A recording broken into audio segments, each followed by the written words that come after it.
And now, you're tuned in to RBLR, the home of Tampa Bay's RBLR Sports. Salutations, Buccaneers Nation. Hoist the sails and fire the cannons. Welcome aboard to RBLR Bucs, one of the hottest Buccaneer podcasts sailing the seven seas of football talk. I'm Musab, one of your co-hosts, and man, what a weekend it was.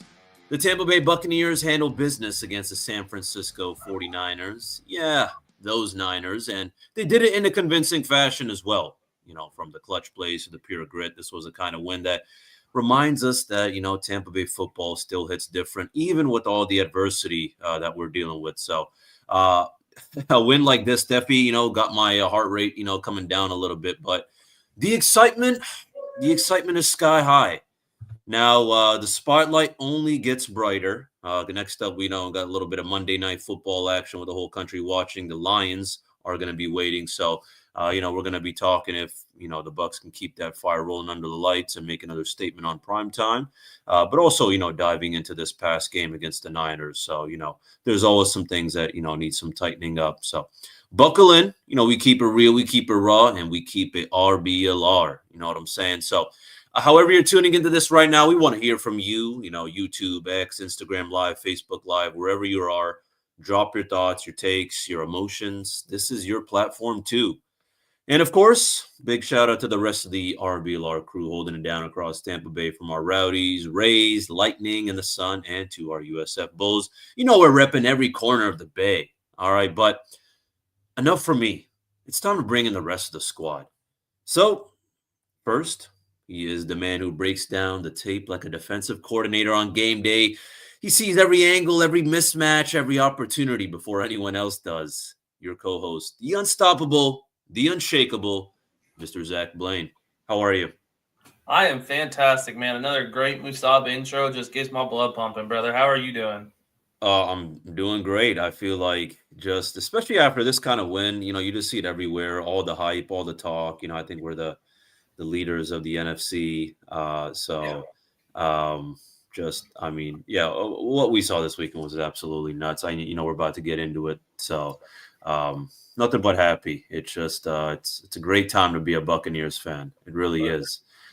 So that being said, we got to introduce the final puzzle piece of this iconic trio. He is the brain, the voice, the insight, bringing in sharp takes, deep film knowledge, and that fire you need to keep this show blazing. Mr. Carter Brentley, how are you?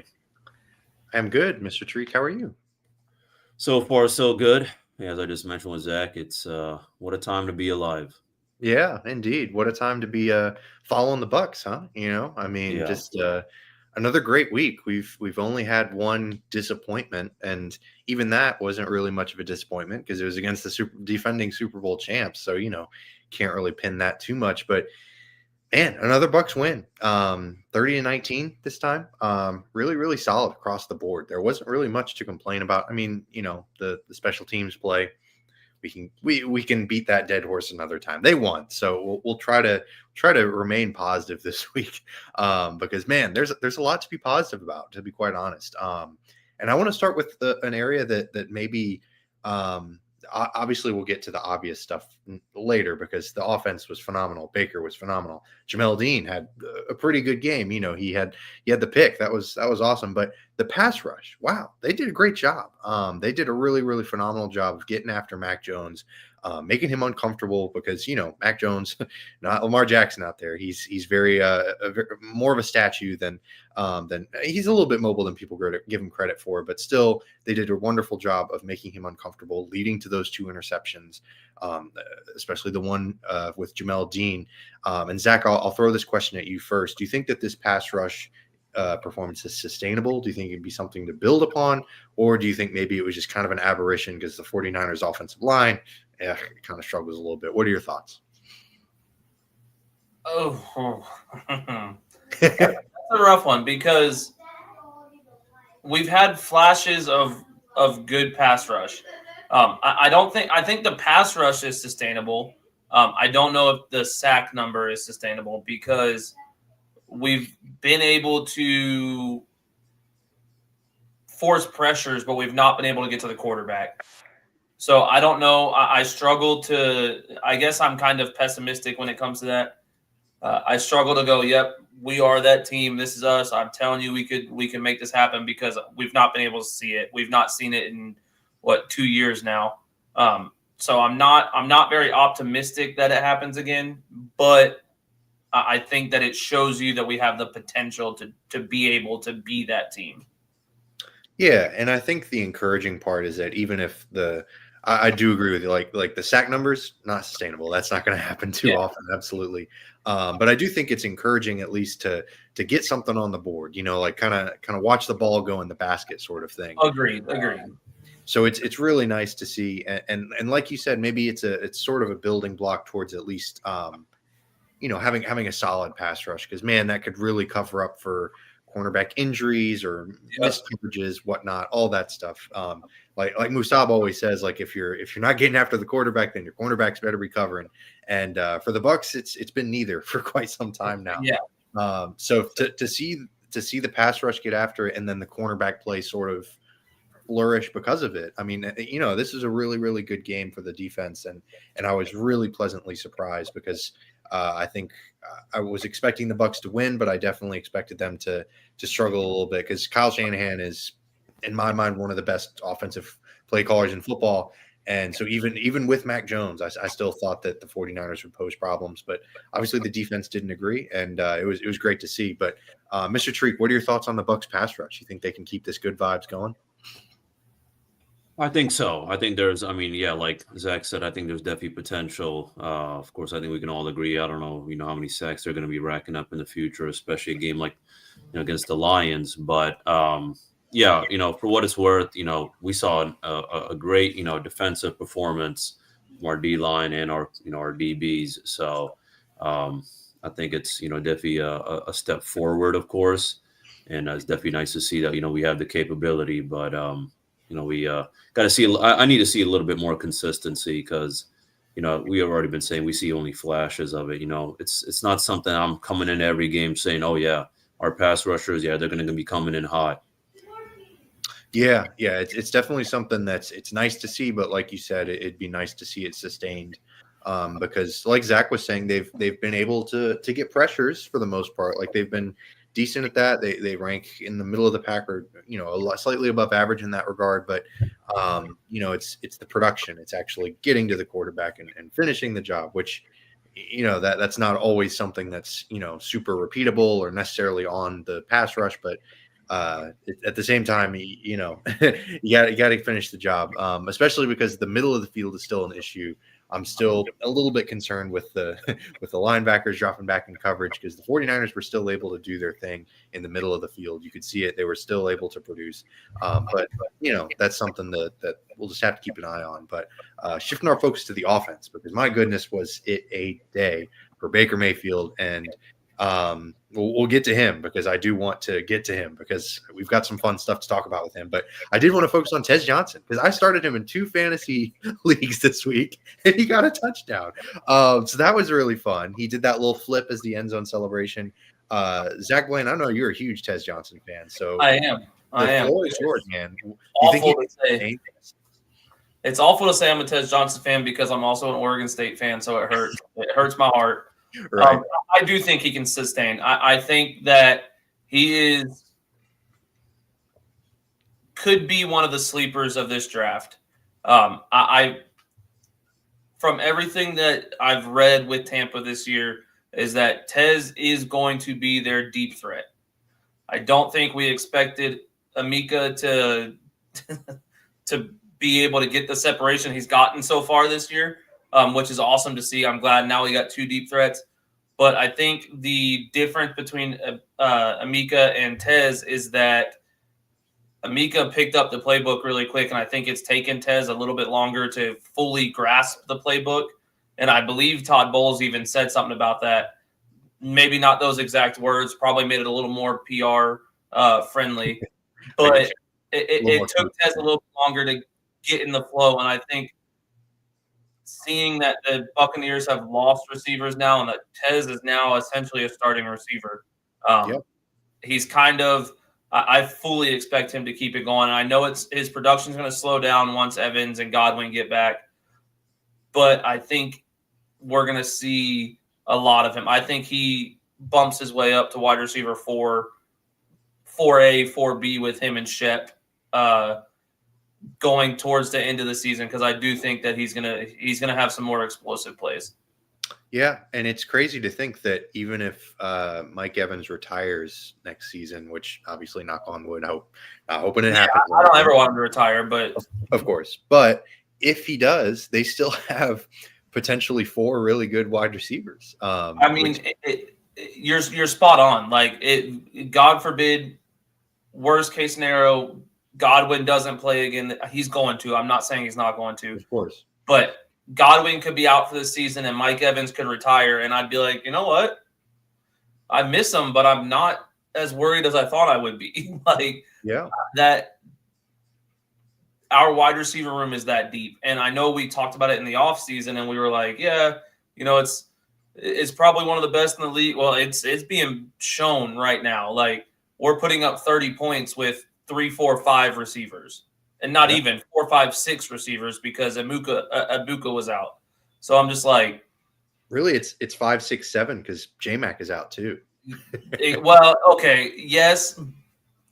I think seeing the way the other guys are playing, we're not going to see J-Mac this year at all. Ooh. Yeah, no, I don't blame you, especially a neck injury like that. I would take it easy if I was him. Yeah. I think J-Mac is really good, but our core, when our main guys are gone, is now going to be Amika, Tez Johnson, J-Mac.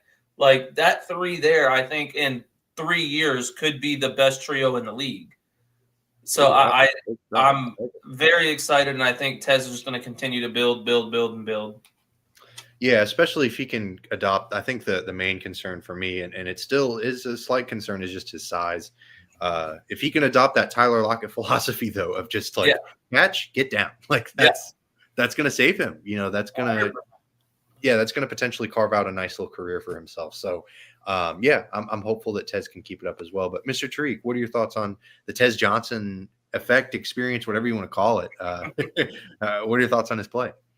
Tez Johnson is, the perfect example of, those kind of important role players you have on a championship kind of team. Of course he's not on the spotlight, but when it's his time to shine, he balls out. I mean, still, I want to see more from him. But the ability to step up in this depleted receiving core, working with Baker, I mean, I think he could definitely, carve out a real role. More importantly, I just kind of love, I think he has capability of being a deep ball threat, but I just love how shifty he is and all that too. You know what I'm saying? I mean, I understand he's not the biggest guy, but, as soon as he gets the ball, I feel like, he makes some space. He's very agile. So, I'm thinking, even if it's not a deep ball, if it's kind of like a little quick out or like a red zone target, so I think he's got a couple of tricks up his sleeve. Of course, just need to see more consistency from him. And, just got to expect him to learn more and more, whenever he gets his reps. But other than that, though, I'm nothing but happy to see, what kind of such a nasty, wide receiver core we got right now going on. Just our offense overall, with all the injuries and everything we're dealing with, we still find ways to cook. And of course, it's credit goes to our quarterback as well. I want to jump in, if you don't mind, too, and say I agree with everything Musab said, but also the mentality that Tez has and the football IQ. As far as mentality, like, you can go and look at past interviews he's done, and he's talked about his size. He's like, I understand I'm small, but you try and tackle me. Like, anyone that wants to come at me, try and tackle me. And then as far as like his football IQ, that touchdown he caught was supposed to be a short route.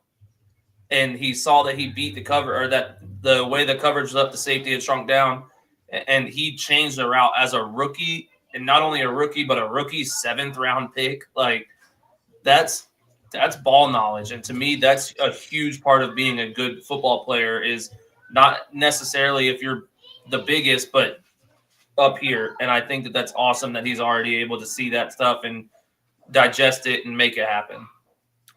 Yeah, I mean, you can't really quantify that. You can't really put like a a grade on that. I mean, you can theoretically, but it's really hard to get to the core of those kind of things sometimes without like talking to the guy or looking at interviews, like Zach said.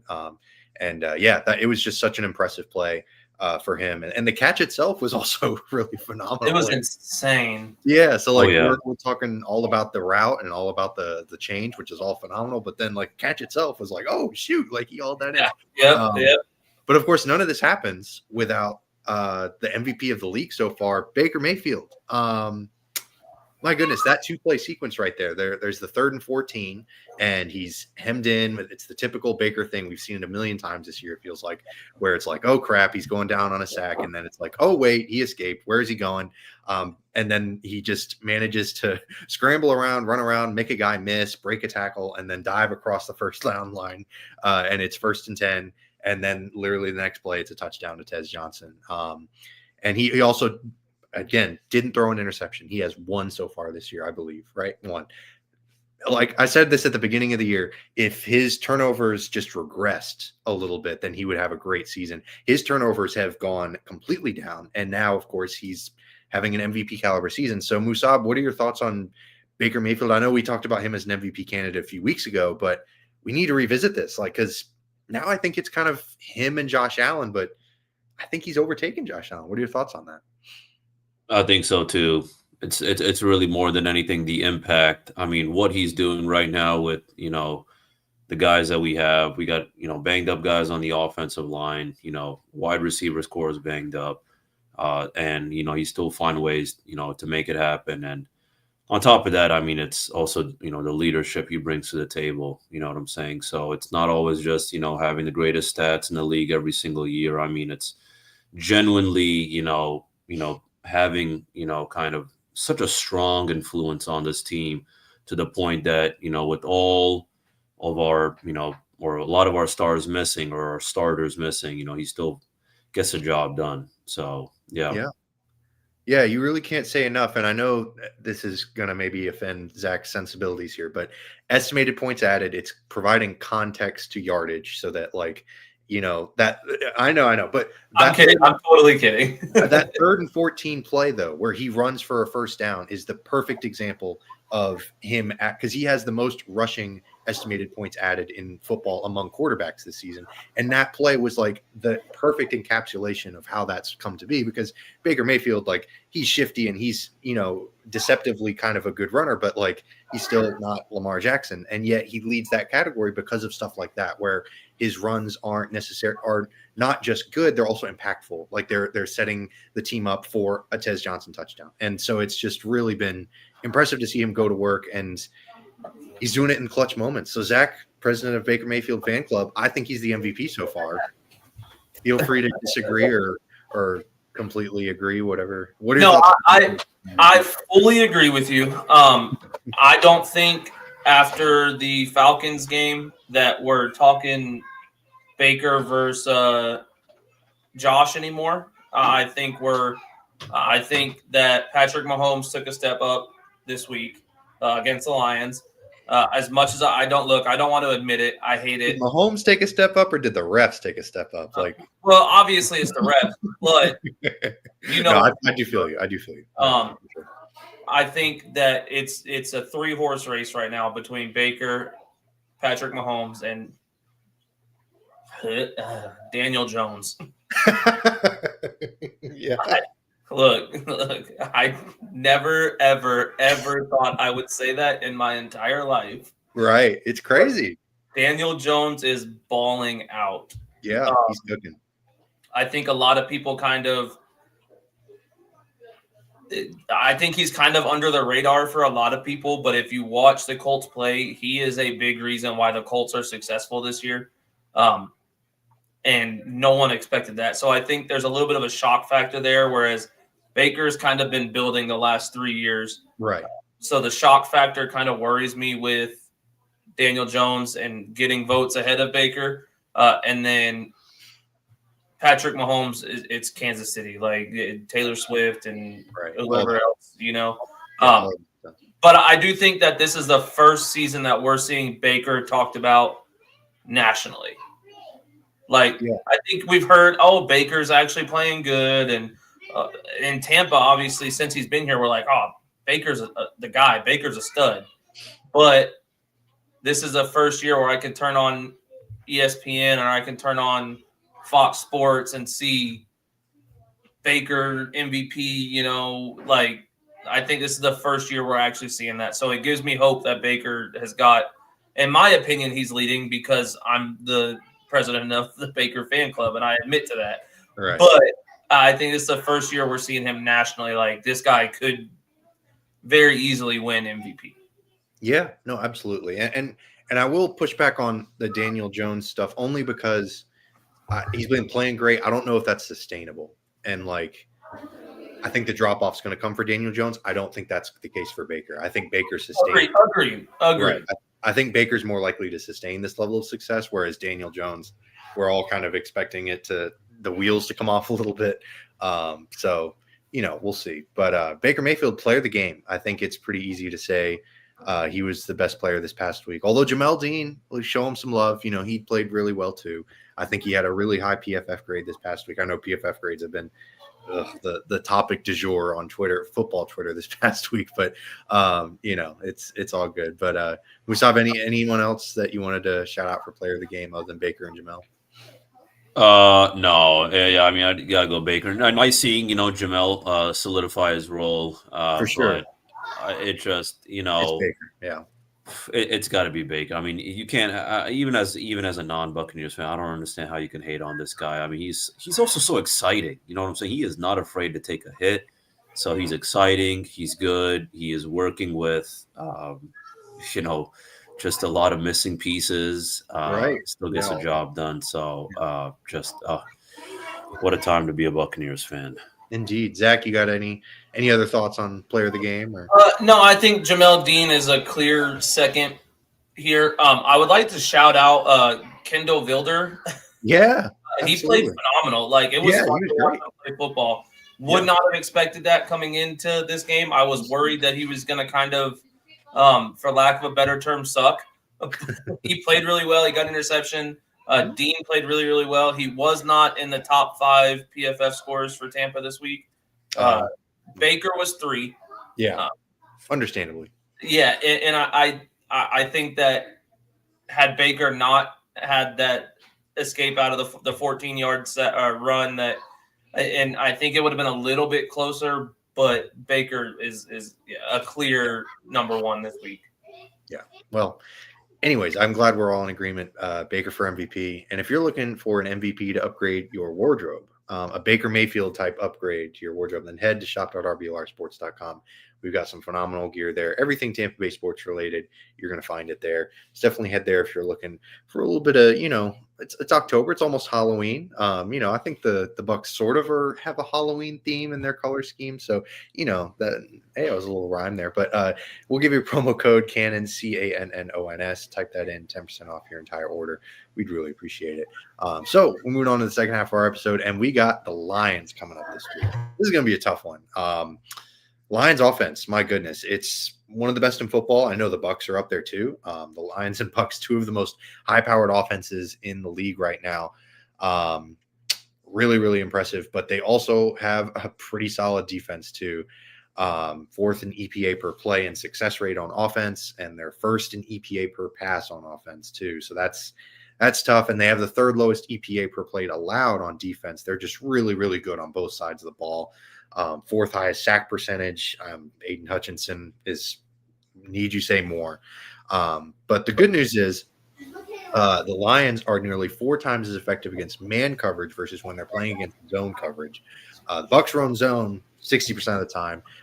So does this give you all any confidence? Zach, I'll start with you, man. Do you think that the schematics line up maybe so that the Bucs can slow the Lions down a little bit, or are you kind of like it's the Lions? What do you think? I mean, seeing the way they played against the Chiefs, it's like, okay, I'm not super worried about them, but I know they've got so many weapons. Right. And I think a big part of it also plays into who's back for us on the defensive side. I do think we see, maybe 75% zone as opposed to 60 for this game. I think you're going to run mostly zone, which I think works out really good for Tampa's corners. For sure. But I think it's just two good football teams that we're going to see play. I don't know how well the schematics go into it, but I do think that you'll see a lot more zone defense from us this week. Yeah, and I mean, luckily that's what Todd Bowles loves to run. Like we've seen. Yeah, that exactly. It works out good in our favor. I fully agree with that. Yeah, absolutely. So maybe that's a shred of an advantage for the Bucs because they'll certainly need it on that defense taking on this disgusting Lions offense. But Musab, what are your thoughts on the Bucs defense going up against this explosive Lions offense? Yeah, I mean, on top of that, I mean, they got a darn good offensive line as well. But yeah, getting consistent pressure is key. Otherwise, we give Jared Goff too much time. He's going to just cook up those zones real quick with his receivers. So obviously, completely stopping the Lions. I don't know how realistic that really is, but right. Mixing the coverages maybe. But yeah, I mean, it's going to be kind of in this case, I would say I'm going to need the pass rush and the DBs to both step up against the Lions. Can't count on one or the other, especially with this whole kind of zone versus man coverage situation. Yeah, it's definitely tough, and it's the Lions just have so many playmakers, and like you mentioned, the offensive line really, really good. And if Jared Goff is kept clean, like I know Jared Goff kind of. They call him like a system quarterback or a game manager, but man, when he's in that system, he's one of the best quarterbacks in football. Like he's really good when he's not being pressured. Like he fits perfectly into that Lions offense. And yeah, if the Bucs just kind of let him sit there and read a defense, like, yeah, he's going to pick them apart. So that's going to be pretty huge. But looking at the Lions specifically, since we're talking about them, might as well talk about their division because it's one of the best divisions in football, if not the best.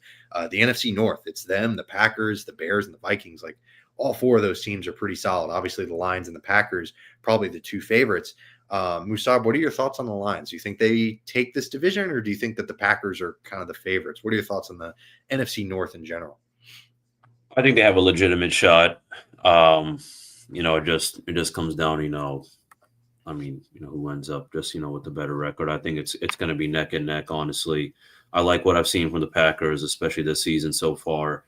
But, I think the Lions also got capability just to win the conference or win the division is what I meant. So, yeah. I mean, this is the fun part is, it's only week 7, right? Week 6. So week 6, week 7. So we still got, plenty more football to go. So anything could happen. Yeah, absolutely. Yeah. I mean, that's what I love about just all the standings. It's, it's pretty close to with a lot of teams, not just that division, but a lot of teams are neck and neck. Yeah, absolutely. And the good news is I don't think they've played each other yet. So we're going to be watching some really, really fun matchups because both of those teams, like you said, just so uber talented. Like it's really impossible to pick between the two of them. They're both so good. But Zach, maybe you disagree. Maybe you're kind of leaning one way or the other. What are your thoughts on the NFC North and the Lions? I fully disagree. I am much higher on Detroit than I am Green Bay. Wow. Okay. I know a lot of people are sold on Jordan Love. I'm not. I don't think he's as good as everybody is saying he is. I don't think he's bad, but I don't think he's a top 5 quarterback in the league or maybe very bottom of the top 10. But I think that their defense doesn't scare me like Detroit's defense scares me. And honestly, their offense, they lost to the Browns. Like they got demolished by the Browns defense that held them in check the entire game. I think that the Lions are a better run team all around. And I just think that they're not quite like Tampa winning the NFC South guaranteed, but like the Lions are, I would put money on the Lions winning their division. That's interesting. Yeah. I'm definitely with you. I think the Lions win it too, but I think I wouldn't be surprised either way. I think I'm a little more like it's kind of a not quite 50-50, but maybe 60-40.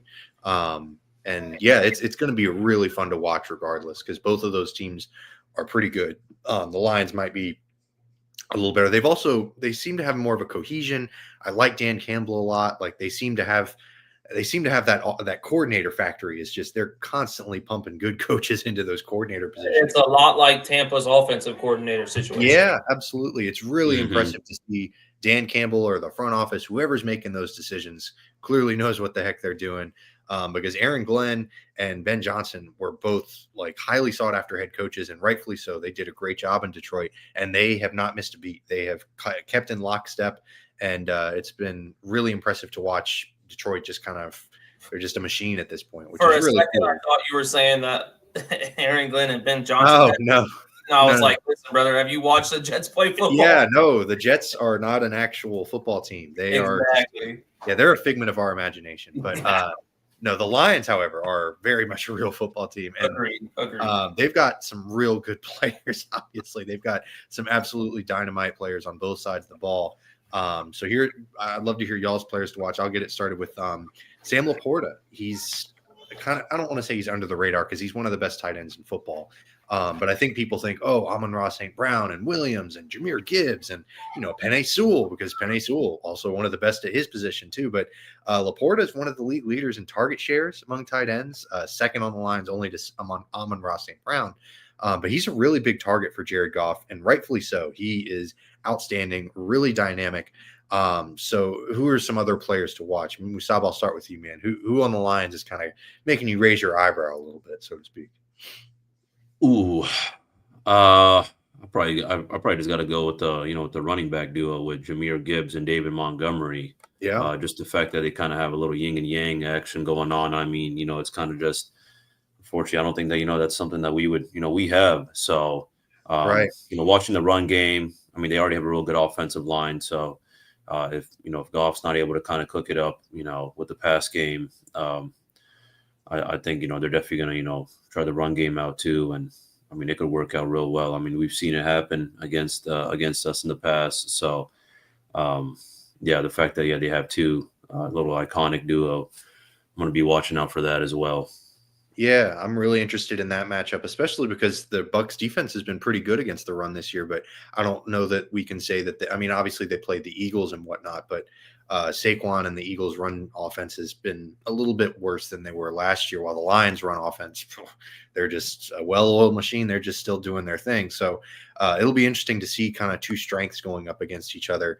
Or if because the Lions are just, like we said, they've been really, really cooking, and their game plans have been excellent. So I'm sure that they'll be able to still do some creative stuff with Gibbs and like you said, Montgomery too, because they're both super talented and they both just have such a sharp contrast in what they do in the backfield. So it'll be really interesting to watch them cook. But Zach, are there any other guys that we haven't talked about on the Lions that maybe you want to shout out or keep a lookout for this Sunday? Right now it looks like Brian Branch is not playing. Yeah, he's suspended, right? I know that he's attempting to appeal it, so I think it depends on when he gets the hearing. I don't know if he already got the hearing or not, but he's going to be suspended.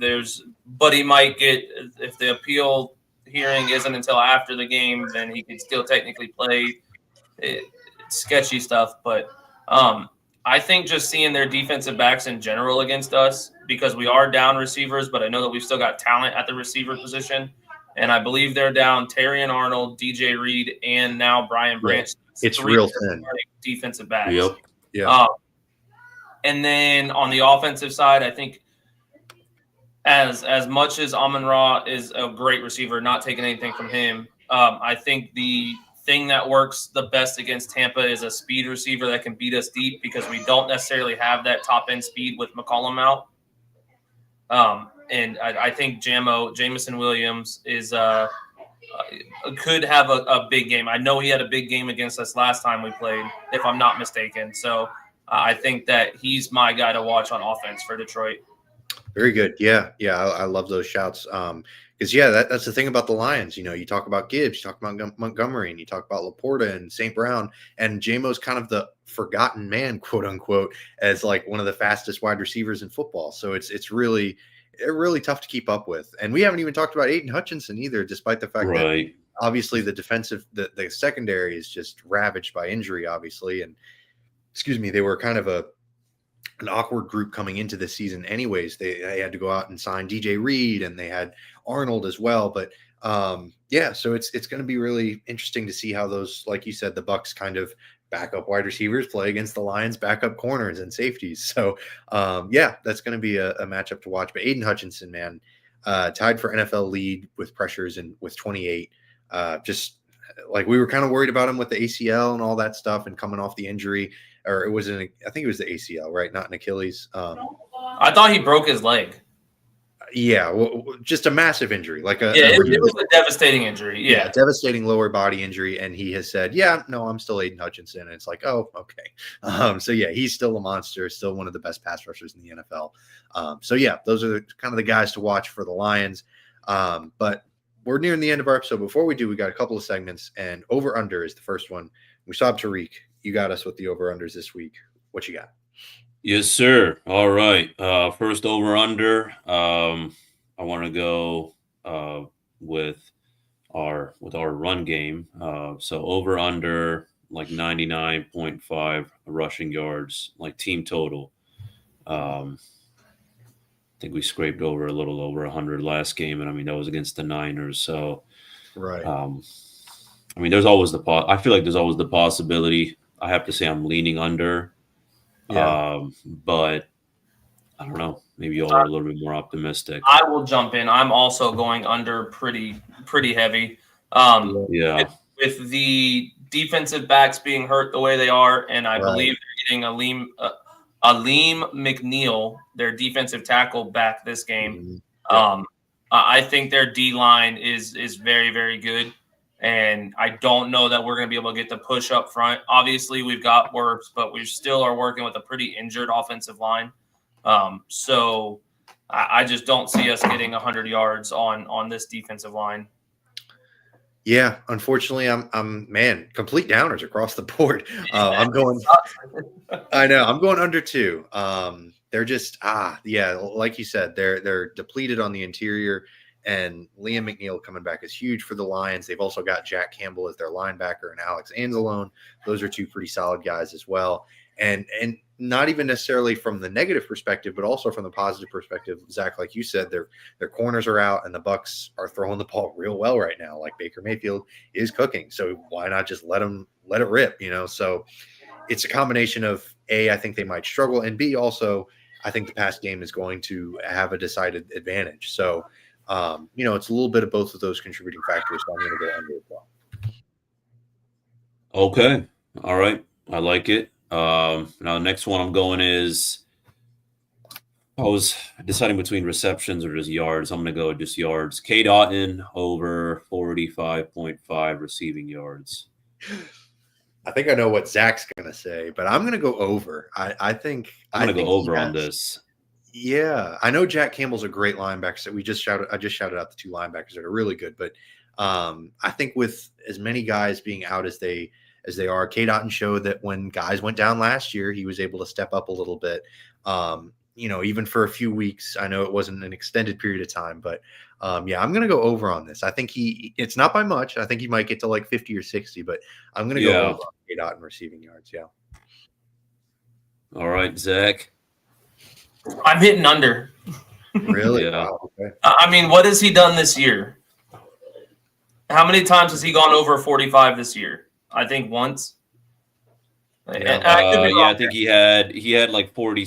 No, he had 51 last week, and so then maybe twice. And then he had 81. Yeah, he had 81 against the Seahawks. I mean, I'm seeing a little bit of consistency. Obviously, he was hiding in the past, but I don't think that he's as unknown as he was in previous years to defenses now, if that makes sense. I do think that he's a part of the game plan for defensive coordinators now, and I haven't seen anything that leads me to believe against a pretty solid defense that's going to go, yep, he's getting it this week. I think that the defensive backs being out plays really well for our wide receivers to have big games and not necessarily our tight ends, where they do have good linebackers. And even if an edge is on Cade Otton, like, I wouldn't be shocked to see. Yeah, I mean, that's fair, man. Yeah, it's tough, but Baker has shown a little bit of trust with him. They seem to have a good rapport, so I wouldn't necessarily be surprised to see him get over too. But like you said, he hasn't shown necessarily the most consistency. And like you said, the Lions also have a really darn good defense. So that's going to be interesting to see. But what else is that it for the over-unders we saw? Or you got those are the two, over-unders. Yeah. Two. I got you. All right. Well, time for some predictions. This might be more of a downer. We saw who you got winning and by how much. Oof. I'm going 28-17. Lions win. Yeah.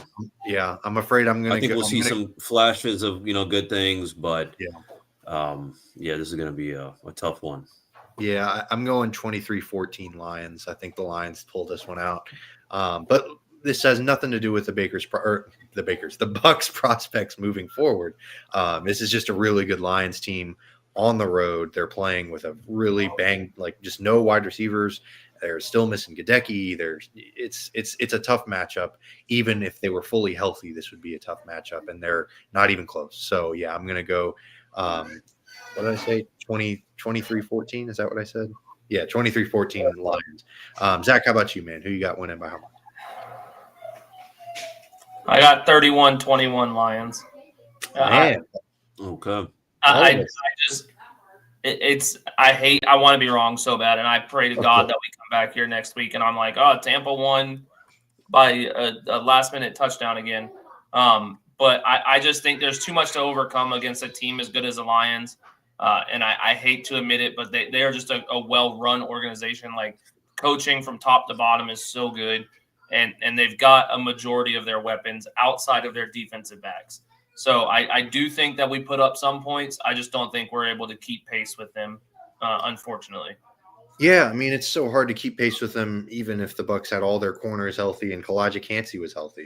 And it's this is a tough one. Like, the Lions are one of the best teams in the NFL, period. So no hate. It's not saying the Bucs season is lost, but it's just a tough matchup. This is going to happen sometimes. The Bucs probably aren't going to go 16-1. That's just probably not going to happen.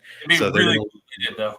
It would be nuts. That would be crazy. But regardless of whether they go 6-1 going into next week or if they're 5-2, we're going to be back next week with another episode. We really appreciate y'all for tuning in, as always. And if you like what you heard, give us a subscribe or a like.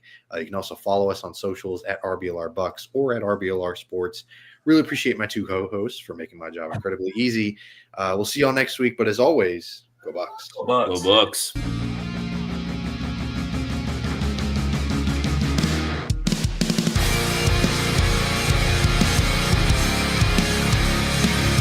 Thank you for tuning into this presentation by RBLR Sports. On your way out of the stadium, please remember to like and subscribe.